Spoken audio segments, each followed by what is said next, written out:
शक्तीपीठ महामार्गाला शिवसेना उद्धव बाळासाहेब ठाकरे पक्षाचा पाठिंबा। कोकणातून ग्रीनफील्ड महामार्ग नेण्याची भास्कर जाधव यांची मागणी।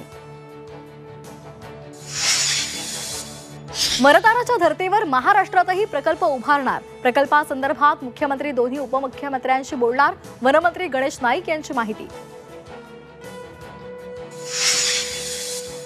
मुंबईमध्ये बाईक टॅक्सीला परिवहन मंत्रालयाची मंजुरी। परिवहन मंत्री प्रताप सरनाईक यांचा मोठा निर्णय। वाहतूक कोंडीच्या त्रासातून मुंबईकरांची सुटका होणार। विधान परिषदेच्या रिक्त जागेवर राष्ट्रवादीकडून झिशान सिद्दीकी, संग्राम पाटील यांच्या नावाची चर्चा। आनंद परांजपे यांनाही संधी मिळण्याची शक्यता। 3 ते 4 दिवसात विधिमंडळ समित्यांच्या नावांची घोषणा होणार। भाजप, राष्ट्रवादी आणि शिवसेनेकडून सुद्धा यादी विधिमंडळाला सादर। मुख्यमंत्र्यांच्या कोल्हापूर दौऱ्याविरोधात शिवप्रेमी आक्रमक। आंदोलनाच्या तयारीत असलेल्या कार्यकर्त्यांची पोलिसांकडून धरपकड।